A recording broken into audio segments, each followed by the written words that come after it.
ஓம் சாந்தி 18-1-2025 காலை முரளி பாப் தாதா மதுபன். பிதாஸ்ரீ அவர்களுடைய புண்ணிய நினைவு தினத்தன்று காலை வகுப்பில் கூறுவதற்கான பாப் தாதாவினுடைய இனிமையான விலைமதிப்பற்ற மகா வாக்கியம். ஓம் சாந்தி.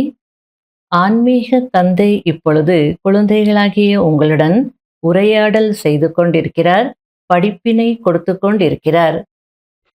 படிப்பினை கொடுப்பது ஆசிரியரின் வேலை, மேலும் குறிக்கோளை கூறுவது குருவின் வேலை.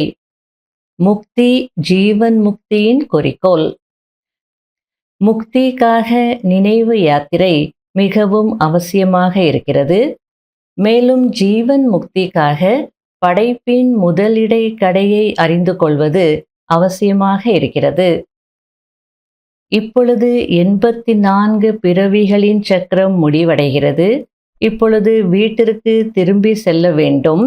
இப்படியெல்லாம் தன்னுடன் பேசுவதினால் தனக்கும் மிகுந்த மகிழ்ச்சி ஏற்படும், மற்றவர்களுக்கும் மகிழ்ச்சியை ஏற்படுத்துவீர்கள். மற்றவர்கள் மீதும் வழி சொல்வதற்கான இரக்கம் காட்ட வேண்டும். அதாவது தமோ பிரதானத்திலிருந்து சதோ பிரதானம் ஆக்குவதற்கான இரக்கம் காட்ட வேண்டும். குழந்தைகளாகிய உங்களுக்கு புண்ணியம் மற்றும் பாவத்தின் ஆழமான விளைவுகளை பற்றி பாபா புரிய வைத்திருக்கிறார். எது புண்ணியம், எது பாவம் என்பதை புரிய வைத்திருக்கிறார். அனைத்தையும் விட பெரிய புண்ணியம் தந்தையை நினைவு செய்வது மற்றும் பிறருக்கும் நினைவை ஏற்படுத்துவது, சென்டர் திறப்பது, உடல் மனம் பணத்தை பிறருடைய சேவையில் ஈடுபடுத்துவது, இது புண்ணியமாகும்.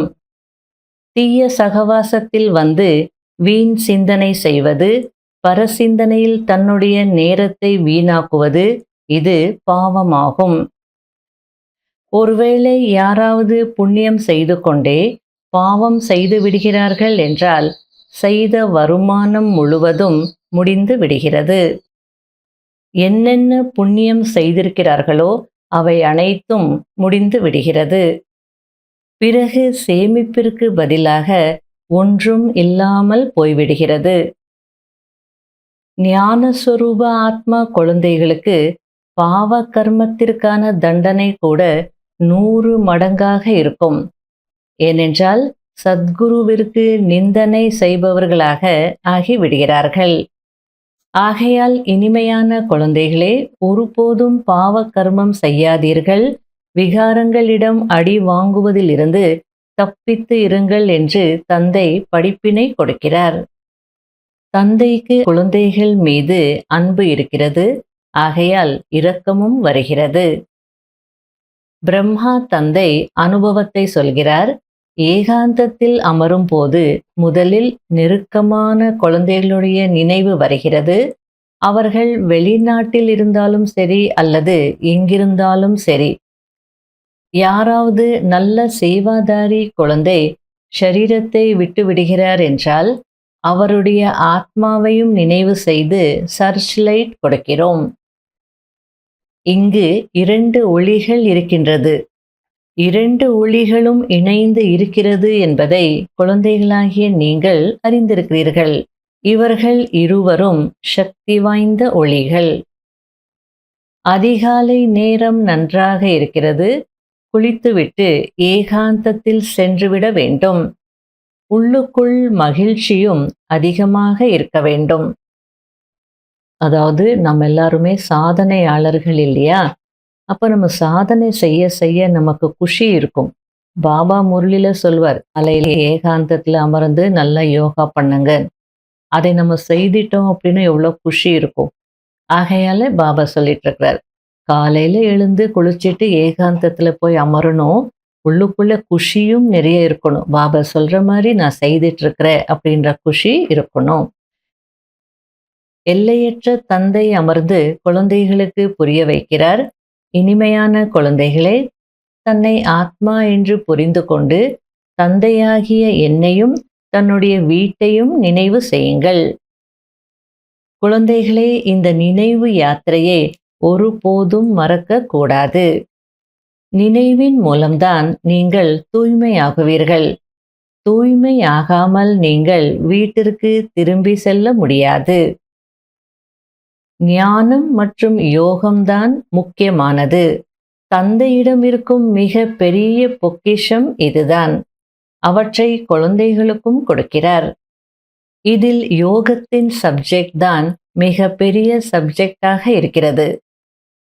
குழந்தைகள் நல்ல முறையில் நினைவு செய்கிறீர்கள். அப்போது தந்தையின் நினைவும் நினைவோடு சேருகிறது. யோகத்தினுடைய சப்ஜெக்ட் தான் மிக பெரிய சப்ஜெக்ட், முக்கியமான சப்ஜெக்ட். நம்ம நல்ல யோகா செய்தோம், பாபாவை நினைச்சோன்னா பாபாவும் நம்மை நினைப்பார். நினைவோடு நினைவு சேரும் அப்படின்றார்.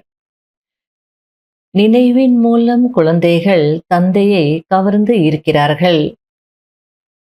அதாவது நினைவுதான் ரொம்ப முக்கியமான சப்ஜெக்ட், பெரிய subject, very very very important அப்படின்னு சொல்லலாம். நீங்க நல்லா என்ன நினைவு செய்தீங்கன்னா நானும் உங்களை நினைப்பேன். நினைவோடு நினைவு சேருது. அப்போ மதுபன்ல 2 ஒளிகள் இருக்கு அப்படின்னு சொல்லும் போது நமக்கு எவ்வளோ பவர் கிடைக்கும், பாப் தாதாவின் சக்தி கிடைக்கும் இல்லையா? நம்ம நினைவு செய்கிறோம். ஆனால் பாபா நம்மளை நினைக்கிற அளவிற்கு நம்முடைய நினைவு நல்லா இருக்கணும். ஆகையால நல்ல முறையில் நினைவு செய்யணும், சந்தோஷமாக நினைக்கணும். அப்படி நாம நினைக்கும் போது நம்ம பாப் தாதாவையும் கவர்ந்திழுக்க முடியும். யார் கடைசியில் வருகிறார்களோ அவர்களும் உயர்ந்த பதவி அடைகிறார்கள். அதற்கும் ஆதாரம் நினைவுதான். அவர்கள் இருக்கிறார்கள். அதாவது எத்தனை வருஷம் ஞானத்துல இருக்கிறோம் அப்படின்றது முக்கியம் இல்லை.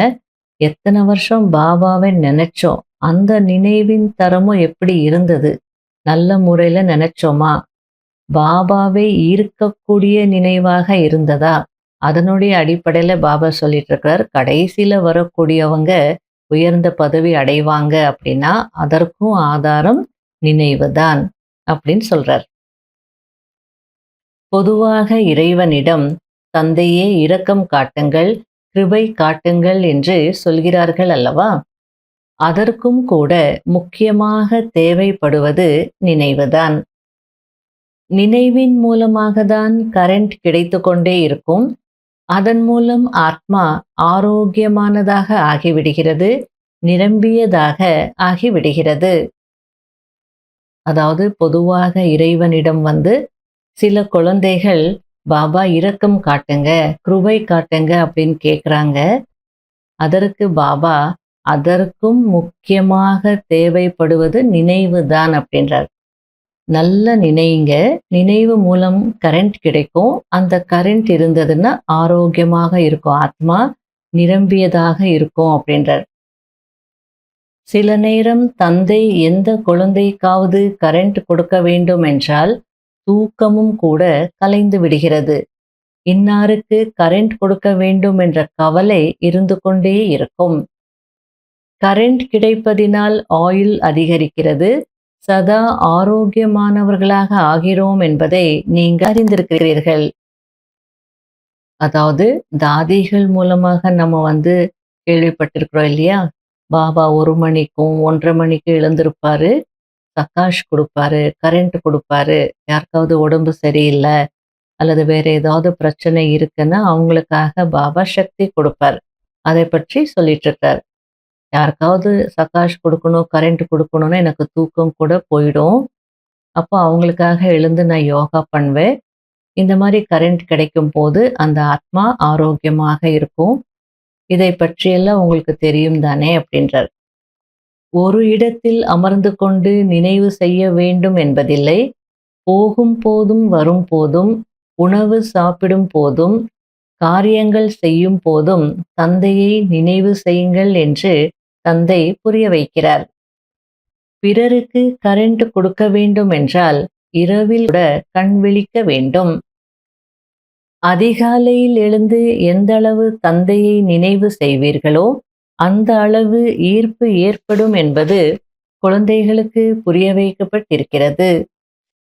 தந்தையும் சர்ச் லைட் கொடுப்பார். ஆத்மாவை நினைவு செய்வது என்றால் சர்ச் லைட் கொடுப்பது. பிறகு அதை கிருபை என்றும் சொல்லலாம், ஆசீர்வாதம் என்றும் சொல்லலாம். இது அனாதியான உருவாகி உருவாக்கப்பட்ட நாடகம் என்பதை குழந்தைகளாகிய நீங்கள் அறிந்திருக்கிறீர்கள். இது வெற்றி மற்றும் தோல்வியின் விளையாட்டாகும். எது நடக்கிறதோ அது சரியானதுதான். படைப்பவருக்கு நாடகம் கண்டிப்பாக பிடித்திருக்கும் அல்லவா? அப்படியென்றால் படைப்பவரின் குழந்தைகளுக்கும் பிடித்திருக்கும் தானே? ஆகையில நம்ம டிராமா பிடிக்கல அப்படின்னா இன்டைரக்டா நம்ம என்ன பண்ணிட்டு இருக்கிறோம்? படைப்பவரை இன்சல்ட் பண்ணிட்டு இருக்கிறோம். ஆகையால அவருக்கு டிராமா பிடிச்சிருக்குன்னா நமக்கும் பிடிச்சிருக்கணும். இந்த நாடகத்தில் தந்தை ஒரே ஒரு முறை குழந்தைகளுக்கு உள்ளபூர்வமாக, உயிருக்கு உயிராக, அன்போடு சேவை செய்வதற்கு வருகிறார். தந்தைக்கு அனைத்து குழந்தைகளும் பிரியமானவர்களாக இருக்கிறார்கள். சத்யுகத்தில் கூட அனைவரும் ஒருவர் மீது ஒருவர் மிகுந்த அன்பு செலுத்துவார்கள். விலங்குகளும் அன்பாக இருக்கிறது என்பதை நீங்கள் அறிவீர்கள். அன்பு இல்லாமல் எந்த விலங்கும் இருக்காது. குழந்தைகளாகிய நீங்கள் இங்கே மாஸ்டர் அன்பு கடல் ஆக வேண்டும். இங்கே ஆனீர்கள் என்றால் அந்த சம்ஸ்காரம் அழிவற்றதாகிவிடும். அதாவது இந்த சம்ஸ்காரத்தை தான் அங்க கொண்டு போவீங்க அப்படின்றார். போன கல்பத்தை போலவே அதே மாதிரியே மீண்டும் அன்பானவர்களாக ஆக்குவதற்காக வந்திருக்கிறேன் என்று தந்தை கூறுகிறார். எப்பொழுதாவது எந்த குழந்தையின் கோபத்தின் சப்தத்தையாவது கேட்டால், குழந்தாய், கோபப்படுவது சரியல்ல, இதனால் நீயும் துக்கமடைவாய், பிறரையும் கூட துக்கப்படுத்துவாய் என்று தந்தை படிப்பினை கொடுக்கிறார். தந்தை சதா காலத்திற்கும் சுகம் கொடுக்கக்கூடியவர். எனவே குழந்தைகளும் கூட தந்தைக்கு சமமாக ஆக வேண்டும். ஒருவர் மற்றவருக்கு ஒருபோதும் துக்கம் கொடுக்க கூடாது. மிக மிக அன்பானவர் ஆக வேண்டும். அன்பான தந்தையை மிகவும் அன்பாக நினைவு செய்தீர்கள் என்றால் தனக்கும் நன்மை ஏற்படும், மற்றவர்களுக்கும் கூட நன்மை ஏற்படும். இப்பொழுது உலகத்தின் எஜமானர் உங்களிடம் விருந்தாளியாகி வந்திருக்கிறார். குழந்தைகளாகிய உங்களுடைய உதவியினால்தான் உலகத்திற்கு நன்மை ஏற்பட வேண்டும். எப்படி ஆன்மீக குழந்தைகளாகிய உங்களுக்கு தந்தை மிக அன்பானவராக இருக்கிறாரோ, அதேபோல் தந்தைக்கும் கூட ஆன்மீக குழந்தைகளாகிய நீங்கள் மிகவும் அன்பானவர்களாக இருக்கிறீர்கள். ஏனென்றால் நீங்கள்தான் ஸ்ரீமத் படி முழு உலகத்திற்கும் நன்மை செய்யக்கூடியவர்கள். இப்பொழுது நீங்கள் ஈஸ்வரிய குடும்பத்தில் அமர்ந்திருக்கிறீர்கள். தந்தை எதிரில் இருக்கிறார். உன்னுடன் தான் சாப்பிடுவேன், உன்னுடன் தான் அமர்வேன் என்று இருக்க வேண்டும். சிவ்பாபா இவருக்குள் வந்து, இனிமையான குழந்தைகளே, தேகம் உட்பட தேகத்தின் அனைத்து சம்பந்தங்களையும் மறந்துவிட்டு என் ஒருவரை நினைவு செய்யுங்கள் என்று கூறுகிறார் என்பதை நீங்கள் அறிந்திருக்கிறீர்கள். இது கடைசி பிறவியாகும். இந்த பழைய உலகம், பழைய தேகம் அழியப் போகிறது. நீங்கள் இறந்துவிட்டால் உங்களுக்காக உலகமும் இறந்துவிட்டது என்ற பழமொழியும் இருக்கிறது. அதாவது இது கடைசி ஜென்மம். இந்த பழைய உலகமும் இப்போ அழிய போகுது. பழைய சரீரமும் இருக்காது. பழைய சரீரமும் அழிய போகுது. அதற்காக நம்ம பயப்பட வேண்டிய அவசியம் இல்லை. பழமொழியை ஞாபகப்படுத்துறார். நீங்க இறந்துட்டீங்கன்னா உங்களுக்காக உலகம் இல்லை. நம்ம இறந்து பிறந்தவங்க தானே, பாபா கிட்டே வந்திருக்கிறோம். ஆகையால முயற்சி மட்டும் செய்யணும். முயற்சிக்காக சங்கமயுக சமயம் கொஞ்சம் இருக்கிறது. அதாவது சங்கம யுகம் கூட முடிகிற நேரத்துல இருக்கு. இன்னும் கொஞ்சம் நேரம் இருக்கு இப்போ நமக்கு அப்படின்னா, அது முயற்சி செய்யறதுக்காக கிடைச்சிருக்கு அப்படின்றார். பாபா இந்த படிப்பு எதுவரை நடக்கும் என்று குழந்தைகள் கேட்கிறார்கள். அதற்கு பாபா, தெய்வீக ராஜ்யம் ஸ்தாபனை ஆகும் வரை சொல்லிக்கொண்டே இருப்போம். பிறகு புது உலகத்திற்கு டிரான்ஸ்பர் ஆகி விடுவீர்கள் என்று கூறுகிறார். பாபா எவ்வளவு அகங்காரம் இல்லாமல் குழந்தைகளின் சேவை செய்கிறார். குழந்தைகளாகிய நீங்களும் கூட அந்தளவு சேவை செய்ய வேண்டும். ஸ்ரீமத் படி நடக்க வேண்டும். எங்கேயாவது தன்னுடைய வழியை காண்பித்தால் அதிர்ஷ்டத்திற்கு கோடு விழுந்துவிடும். பிராமணர்களாகிய நீங்கள் ஈஸ்வரிய குழந்தைகள் ஆவீர்கள்.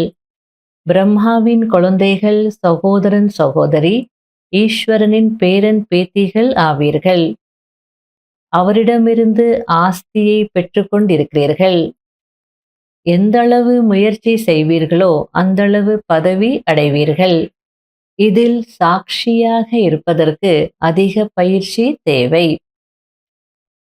அதாவது எந்த அளவிற்கு முயற்சி செய்வீங்களோ அந்த அளவிற்கு உயர்ந்த பதவி அடைவீங்க. ஆனால் முயற்சி செய்யணும்னா அதுக்கு என்ன தேவை? சாட்சியாக பார்ப்பதற்கான பயிற்சி தேவை அப்படின்றார். ஏன்னா இங்க நிறைய விஷயங்கள் நடந்துட்டு இருக்கும். அதெல்லாம் பார்த்துட்டு அதுலயே இருந்தோம், எல்லைக்குட்பட்ட விஷயங்கள்ல இருந்தோம்னா முயற்சி செய்ய முடியாது. சாட்சியாக பார்க்கக்கூடிய பயிற்சி இருந்தால்தான் ஞான மார்க்கத்துல நல்ல முயற்சி செய்ய முடியும், முன்னேற முடியும், பதவி அடைய முடியும். தந்தையினுடைய முதல் கட்டளையே அஷரீரி ஆகங்கள், ஆத்ம அபிமானி ஆகங்கள் என்பதாகும். தன்னை ஆத்மா என்று புரிந்து கொண்டு தந்தையாகிய என்னை நினைவு செய்யுங்கள். அப்பொழுது என்ன அழுக்கு படிந்திருக்கிறதோ அது நீங்கிவிடும். உண்மையான தங்கமாக ஆகி விடுவீர்கள். பாபா, ஓ இனிமையான பாபா, நீங்கள் என்னை தன்னுடையவராக ஆக்கிக்கொண்டு அனைத்தையும் ஆஸ்தியாக கொடுத்திருக்கிறீர்கள் என்று குழந்தைகளாகிய நீங்கள் உரிமையோடு சொல்ல முடியும். இந்த ஆஸ்தியை யாராலும் பறிக்க முடியாது. குழந்தைகளாகிய உங்களுக்கு அந்த அளவிற்கு போதை இருக்க வேண்டும். நீங்கள்தான் அனைவருக்கும் முக்தி, ஜீவன் முக்திக்கான வழியை சொல்லக்கூடிய லைட் ஹவுஸ் ஆவீர்கள். எழும் போதும், அமரும் போதும், போகும் போதும், வரும் போதும் நீங்கள் லைட் ஹவுஸ் ஆகி இருங்கள். குழந்தைகளே, இப்பொழுது நேரம் மிகவும் குறைவாக இருக்கிறது என்று பாபா கூறுகிறார். 1 நிமிடம், அரை நிமிடம் என்று எவ்வளவு முடியுமோ ஒரு தந்தையை நினைவு செய்வதில் ஈடுபடுங்கள். பிறகு சார்ட்டை அதிகரித்து கொண்டே செல்லுங்கள். நல்லது. இனிமையிலும் இனிமையான, காணாமல் போய் கண்டெடுக்கப்பட்ட அதிருஷ்டசாலி மற்றும் அன்பான ஞான நட்சத்திரங்களுக்கு மாத்பிதா பாப் தாதாவின் உள்ளபூர்வமான, உயிருக்குயிரான, அன்பான அன்பு நினைவுகள் மற்றும் காலை வணக்கம். ஆன்மீக குழந்தைகளுக்கு ஆன்மீக தந்தையின் நமஸ்காரம். அவ்யக்த மகா வாக்கியம். நிரந்தர யோகி ஆகுங்கள். எப்படி ஒரு நொடியில் ஸ்விட்ச் ஆன் மற்றும் ஆஃப் செய்யப்படுகிறது, அதே போல ஒரு நொடியில் ஷரீரத்தை ஆதாரமாக எடுத்தீர்கள். மேலும் ஒரு நொடியில் ஷரீரத்திலிருந்து விலகி அஷரீரி நிலையில் நிலைத்து விடுங்கள். இப்பொழுது ஷரீரத்தில் வந்தேன், அடுத்த நொடி அஷரீரி ஆகிவிட்டேன் என்ற இந்த பயிற்சி செய்ய வேண்டும். இதற்குதான் கர்மாதீத நிலை என்று சொல்லப்படுகிறது. எப்படி ஏதாவது ஆடையை அணிவது அல்லது அணியாமல் இருப்பது அவரவர் கையில் இருக்கிறது. அவசியம் ஏற்பட்டது அணிந்தீர்கள், அவசியம் இல்லாத போது கழற்றி விட்டீர்கள். பாப்தாதா எக்ஸாம்பிள் கொடுத்து புரிய வச்சிட்டு இருக்காங்க. எப்படி உங்களுக்கு எந்த ட்ரெஸ் தேவையோ அந்த ட்ரெஸ் அணிவீங்க. அதுக்கப்புறமா அந்த வேலை முடிஞ்சதுன்னா அந்த ட்ரெஸ்ஸையும் நீங்க கழட்டிடுறீங்க. அதே போன்ற அனுபவம் இந்த ஷரீரம் என்ற ஆடையை தாரணை செய்யும் போதும் மற்றும் களையும் போதும் இருக்க வேண்டும். எப்படி ஸ்தூலத்துல நாம விரும்பும் போது நமக்கு தேவையான ட்ரெஸ் அணிகிறோம், அதுக்கப்புறம் அதை கழட்டிடுறோம், அது நம்ம கையில இருக்கு. அதே போல ஷரீரத்தின் மூலமாக வேலை செய்யும் போது ஷரீரத்துல இருக்கணும், ஷரீரத்தை தாரணை செய்யணும். அந்த வேலை முடிஞ்சதுன்னா ஷரீரத்திலிருந்து விடுபடணும். கர்மம் செய்து கொண்டிருந்தாலும் எப்படிப்பட்ட அனுபவம் ஏற்பட வேண்டும் என்றால், ஒரு ஆடையை அணிந்து காரியம் செய்தோம், காரியம் முடிந்துவிட்டது, ஆடையிலிருந்து விடுபட்டு விட்டோம் என்ற அனுபவம் ஏற்பட வேண்டும். போகும் போதும் வரும் போதும் கூட ஷரீரம் மற்றும் ஆத்மா இரண்டினுடைய விடுபட்ட தன்மையின் அனுபவம் ஆக வேண்டும். அதாவது அமர்ந்து யோகா செய்யும் போது ஆத்மா இந்த சரீரத்திலிருந்து டிட்டாச் ஆயிருக்கு அப்படின்றது ஃபீல் பண்ண முடியுது. இப்போ பாப்தாதா என்ன சொல்லிட்டு இருக்கார் அப்படின்னா, இந்த அனுபவம் காரியங்கள் செய்யும் போது ஏற்படணும். போகும் போதும் வரும் போதும் ஆத்மா சரீரத்துல இருந்தாலும் சரீரத்திலிருந்து தனிப்பட்டது டிட்டாச் ஆயிருக்கு அப்படின்றது உணரணும் அப்படின்றார். அதாவது ரிப்பீட்டடா ஏதாவது ஒரு காரியத்தை செய்துட்டே இருந்தோம் அப்படின்னா அது நமக்கு பழக்கமாயிடும். என் பழக்கமே இப்படிதான் அப்படின்னு சொல்லுவோம். ஆகையால பாபா இதையும் பழகிக்கோங்க, பிராக்டிஸ் செய்யுங்க. காரியங்கள் செய்துட்டு இருந்தாலும் நான் ஆத்மா இந்த சரீரத்துல இருக்கிறேன், ஆனா சரீரத்துல இருந்து டிட்டாச் ஆயிருக்கிற அந்த உள்ளுக்குள்ள அந்த ஃபீலிங் இருந்துகிட்டே இருக்கணும். ஆனால் இந்த பயிற்சி யாரால் செய்ய முடியும்? யார் ஷரீரம் மற்றும் ஷரீரத்திற்கு சம்பந்தப்பட்ட விஷயங்கள் என்னவெல்லாம் இருக்கிறதோ, அதாவது ஷரீரத்தின் உலகம், சம்பந்தம் மற்றும் அநேக பொருட்கள் என்னவெல்லாம் இருக்கிறதோ, அவற்றிலிருந்து முற்றிலுமாக விடுபட்டு இருப்பார்களோ, கொஞ்சம் கூட பற்று இருப்பதில்லையோ, அவர்கள்தான் விடுபட முடியும். ஒருவேளை சூக்ஷ்மத்திலும் அதாவது சங்கல்பத்திலும் கூட லேசான தன்மை இல்லை என்றால், விடுபட முடியவில்லை என்றால், பற்றற்ற தன்மையின் அனுபவம் செய்ய முடியாது. அந்த அளவிற்கு சூக்ஷ்மத்திலும் எண்ண அளவிலும் கூட லேசான தன்மை இருக்கணும். ஸ்தூலத்துல எல்லாத்தையும் விட்டுட்டோம். ஆனா மைண்ட்ல இன்னும் இருக்கு, பற்று இருக்கு அப்படின்னா, அந்த பற்றற்ற தன்மையின் அனுபவத்தை செய்ய முடியாது அப்படின்றார். எனவே ஒவ்வொருவரும் இந்த பயிற்சி செய்ய வேண்டும். முற்றிலும் பற்றற்ற நிலையின் அனுபவம் செய்ய வேண்டும். அதாவது வேலைகள் செய்துட்டு இருந்தாலோ, காரியங்கள் செய்துட்டு இருந்தாலோ, ஆத்மா மற்றும் ஷரீரம் இரண்டினுடைய விடுபட்ட தன்மையின் அனுபவம் ஆகணும் அப்படின்றார். புது ஆத்மாக்களுக்கு சொல்றோம் இல்லையா, டிரைவர் காருக்குள்ள இருந்தாலும் டிரைவர் வேறு, கார் வேறு. அவர் எப்போ வேணுமோ அப்படி இறங்கி போகலாம். வேணும்னும் போது காரை ஓட்டுவார், அதுக்கப்புறம் காரை நிறுத்திட்டு இறங்கிடுவார். அதுபோல ஆத்மா தனி, உடல் தனி. அதை ஃபீல் பண்ணணும். வேலை செய்யும் போது சரீரத்தின் மூலமா செய்யணும். அதுக்கப்புறம் செய்த உடனே அதிலிருந்து விடுபடணும். இந்த பயிற்சி இப்போ நிறைய தேவை அப்படின்றார். இந்த நிலையில் இருப்பதின் மூலம் மற்ற ஆத்மாக்களுக்கும் உங்கள் மூலம் விடுபட்ட தன்மையின் அனுபவம் ஏற்படும். அவர்களும் அனுபவம் செய்வார்கள், அவர்களும் உணருவார்கள். எப்படி யோகத்தில் அமர்ந்திருக்கும் போது இந்த ட்ரில் செய்விப்பவர் விடுபட்ட நிலையில் இருக்கிறார் என்று நிறைய ஆத்மாக்களுக்கு அனுபவமாகிறது. அதுபோல் போகும் போதும் வரும் போதும் பரிஷ்தா நிலையின் காட்சி கிடைக்கும்.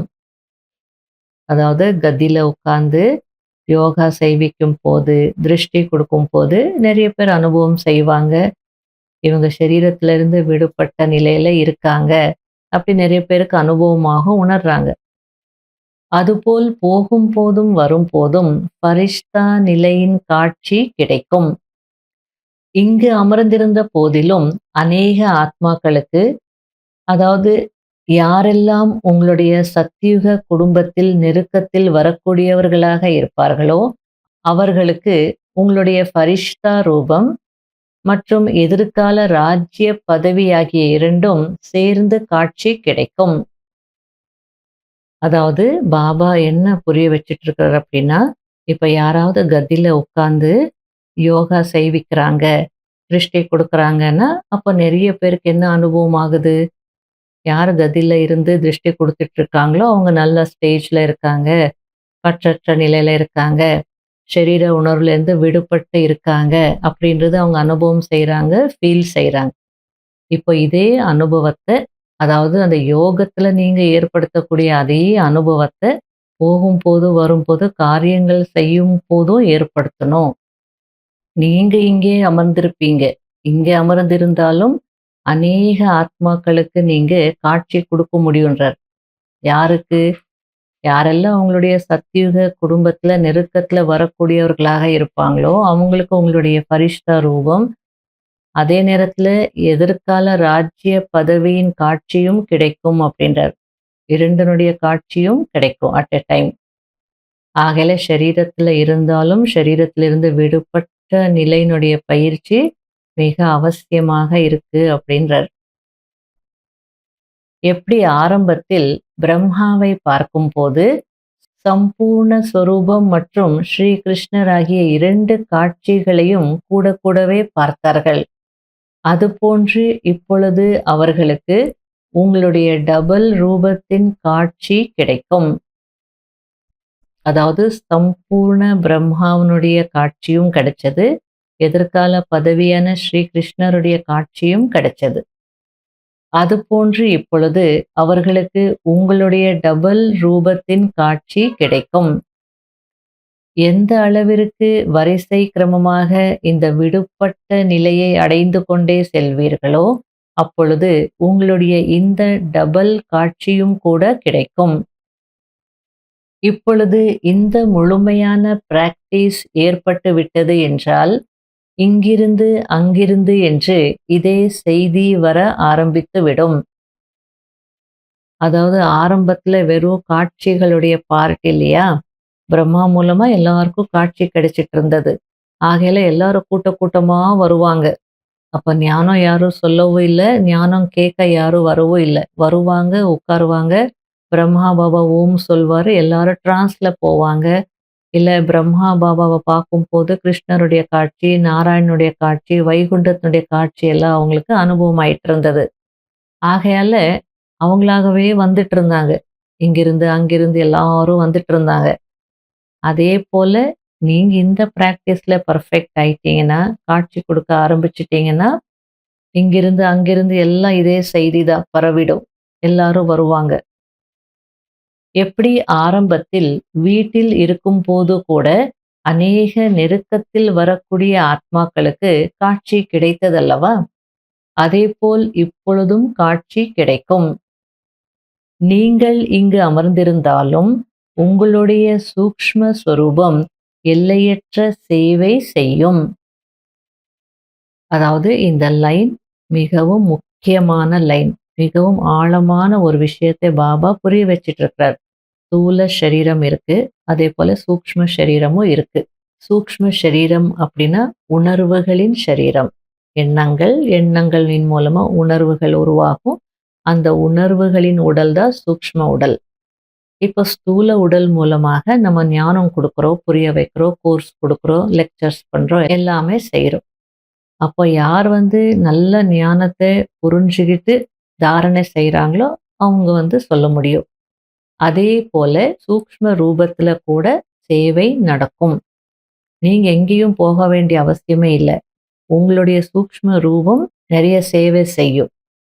ஆனா அந்த சூக்ஷ்ம ரூபம் சேவை செய்யணும்னா அந்த சூக்ஷ்ம உடல் அவ்வளோ நல்லா இருக்கணும், அவ்வளோ கிளீனா இருக்கணும். உணர்வுகள் அவ்வளோ நல்லா இருக்கணும். இந்த உள்ளுணர்வு நல்லா இருக்கணும். பொறாமை இருக்கு, போட்டி இருக்கு, வெறுப்பு இருக்கு, கசப்பு தன்மை இருக்கு, விரோதம் இருக்கு அப்படின்னா கண்டிப்பாக நீங்க சூக்ஷ்ம உடல் ரூபத்துல சேவை செய்ய முடியாது. ஏன்னா நம்ம பாபாவுக்கு ஒரு நல்ல இன்ஸ்ட்ருமெண்ட் ஆகி இருந்தால்தான் அந்த இன்ஸ்ட்ருமெண்ட் மூலமாக பாபா அந்த கருவி மூலமாக அவருடைய சேவை செய்விக்கிறார், காட்சிகள் கொடுப்பார். நம்ம அழுக்கு வச்சிருந்தோம் அங்கங்க அப்படின்னா பாபா எப்படி அந்த கருவியை யூஸ் பண்ணுவார்? இன்ஸ்ட்ருமெண்ட்டையும் யூஸ் பண்ண முடியாது, அந்த இன்ஸ்ட்ருமெண்ட் மூலமாக காட்சியும் கொடுக்க முடியாது. ஆகையால நீங்க ஒரு இடத்துல இருந்துகிட்டே உங்க சூக்ஷ்ம உடலை தயாரா வச்சிருந்தீங்க, பிராக்டிஸ் செய்து சூக்ஷ்ம உடல் கிளீனா இருந்தது அப்படின்னா, உள்ளுணர்வு நல்லா இருந்தது, சுத்தமானதாக இருந்தது, சுபமானதாக இருந்தது, சுப பாவனை இருந்தது அப்படின்னா, அப்போ உங்களுடைய சூக்ஷ்ம ரூபம் கூட சேவை செய்யும் அப்படின்றார். இங்கிருந்து கொண்டே நீங்க எங்க வேணாலும் போலாம். யாருக்கு வேணாலும் காட்சி கொடுக்கலாம். யாருடைய கனவுல கூட நீங்க வந்து சொல்லலாம். இங்க போங்க, இங்க உங்களுக்கு வேண்டியது கிடைக்கும். பாபா வந்துட்டாரு. என்ன வேணாலும் செய்யலாம். இப்பொழுது இந்த சேவைதான் மீதம் இருக்கிறது. சாக்காரத்தில் அனைவரும் உதாரணத்தை பார்த்து விட்டீர்கள். பிரம்ம பாபா அது போன்ற சேவை செய்துட்டாரு. அத நீங்களும் பார்த்துட்டீங்க அப்படின்றாரு. அனைத்து விஷயங்களும் வரிசை கிரமமாக நாடகத்தின் அனுசாரம் நடக்க வேண்டும். எவ்வளவுக்கெவ்வளவு சுயம் ஆகார பரிஷ்டா ரூபத்தில் இருப்பீர்களோ, அந்தளவு உங்களுடைய பரிஷ்டா ரூபம் சேவை செய்யும். ஆத்மாவிற்கு முழு உலகத்தை சுற்றி வருவதற்கு எவ்வளோ நேரம் ஆகிறது? ஆக இப்பொழுது உங்களுடைய சூக்ஷ்ம சொரூபம் கூட சேவை செய்யும். ஆனால் யார் இந்த விடுபட்ட நிலையில் இருப்பார்களோ, சுயம் பரிஷ்டா சொரூபத்தில் நிலைத்திருப்பார்களோ, அவர்களுடைய சூக்ஷ்ம ரூபம் சேவை செய்யும். ஆரம்பத்தில் அனைவருக்கும் காட்சி கிடைத்தது. பரிஷ்டா ரூபத்தில் சம்பூர்ண நிலை மற்றும் முயற்சியின் நிலை ஆகிய இரண்டும் தனித்தனியாக காட்சி கிடைத்தது. எப்படி சாக்கார பிரம்மா மற்றும் சம்பூர்ண பிரம்மாவினுடைய தனித்தனியான காட்சி கிடைத்ததோ, அதேபோல் நெருக்கமான குழந்தைகளின் காட்சியும் கிடைக்கும். எப்பொழுது கலவரம் ஏற்படுமோ, அப்பொழுது சாக்கார சரீரத்தின் மூலம் எந்த சேவையும் செய்ய முடியாது. மேலும் இந்த சேவையின் மூலம்தான் பிரபாவமும் ஏற்படும். எப்படி ஆரம்பத்தில் கூட காட்சிகளின் மூலம்தான் பிரபாவம் ஏற்பட்டதல்லவா? வெளிப்படையான மற்றும் மறைமுகமான அனுபவம் பிரபாவத்தை ஏற்படுத்தியது. சில பேருக்கு ஓம் மண்டலிக்கு வந்து பிரம்மாவை பார்க்கும் போது ஸ்தூலத்துல காட்சி கிடைச்சது. சில பேருக்கு வீட்டிலேயே சூக்ஷ்ம ரூபத்துல பிரம்மாவனுடைய காட்சி கிடைச்சது.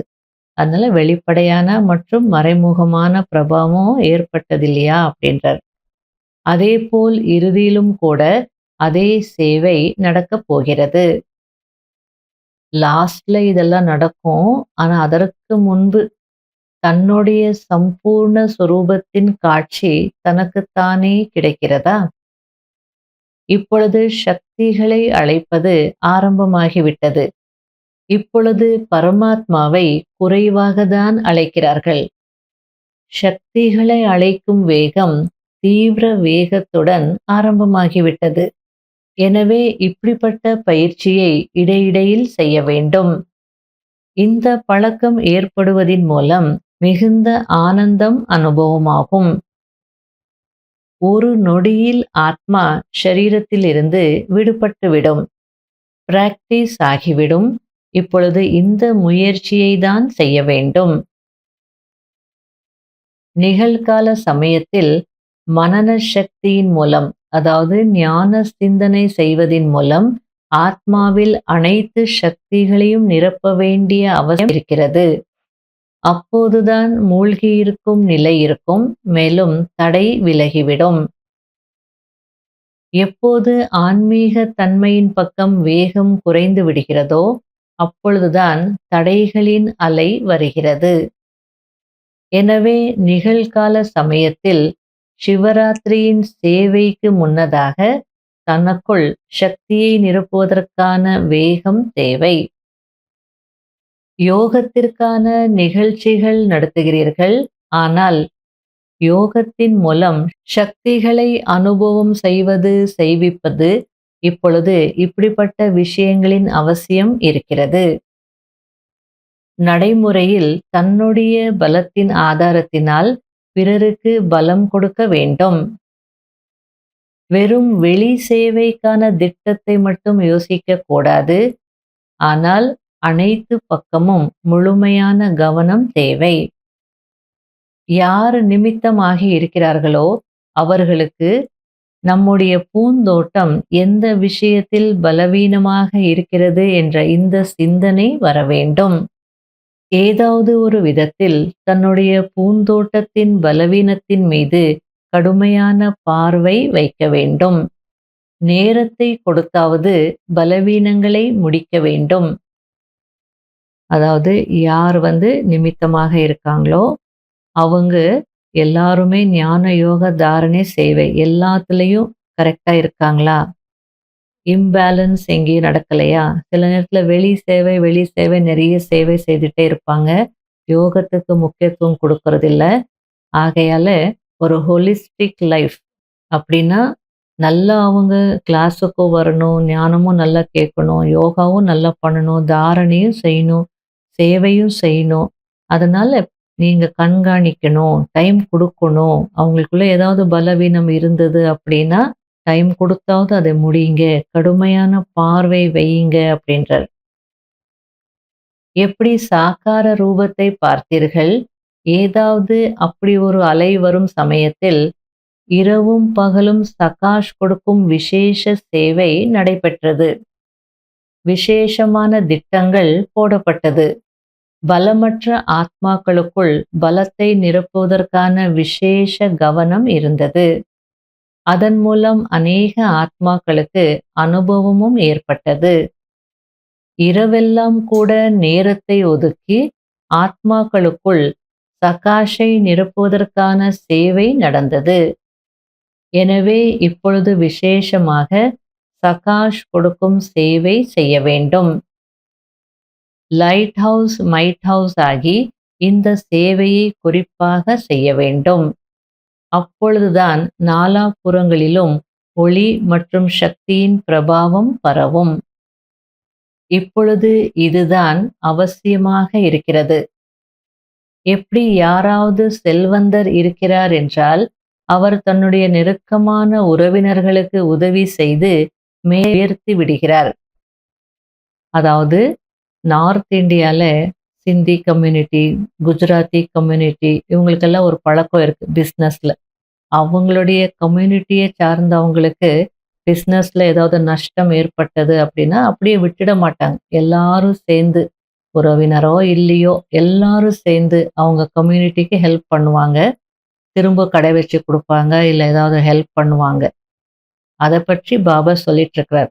அதுபோல இங்கே பிராமண ஆத்மாக்கள் யாராவது பலவீனமாக இருக்கிறாங்க அப்படின்னா அவங்களால முயற்சி செய்ய முடியல, ஏதோ சன்ஸ்காரத்தினால பாதிக்கப்பட்டிருக்காங்க அப்படின்னா எல்லாரும் சேர்ந்து அவங்களுக்கு சகயோகம் கொடுங்க, ஒத்துழைப்பு கொடுங்க அப்படின்றார்.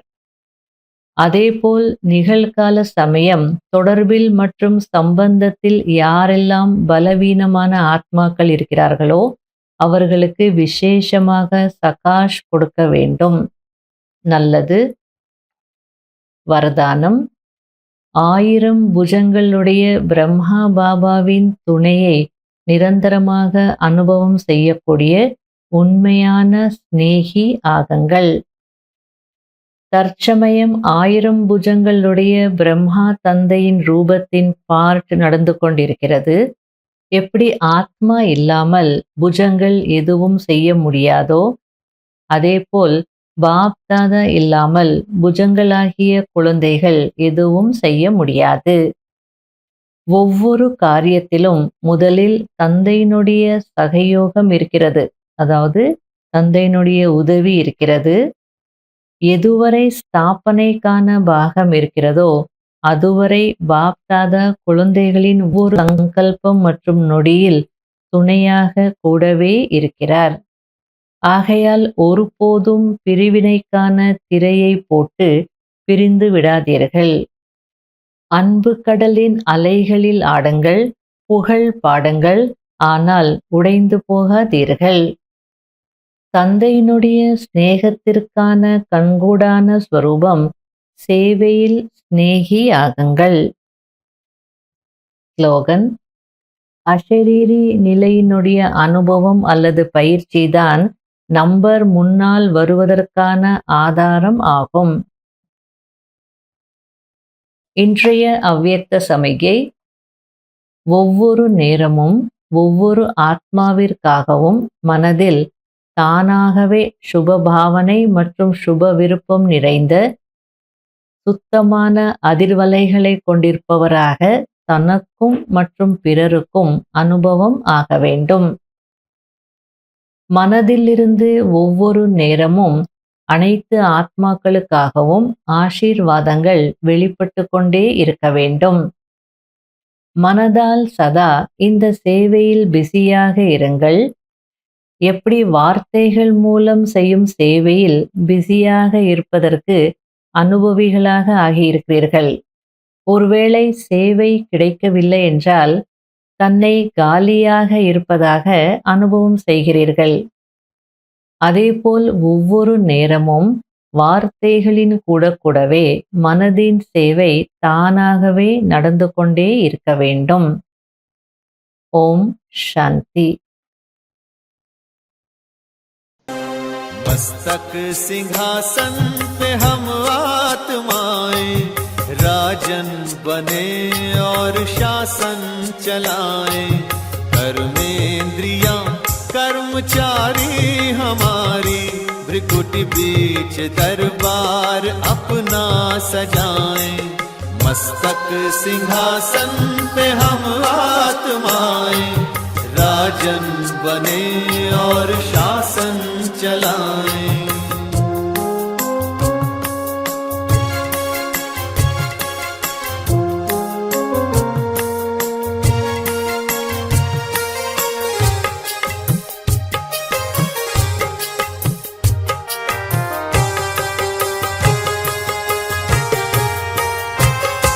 करे मंत्रणा मिलके मन मंत्री से समाचार पूछे सजग संतरी से।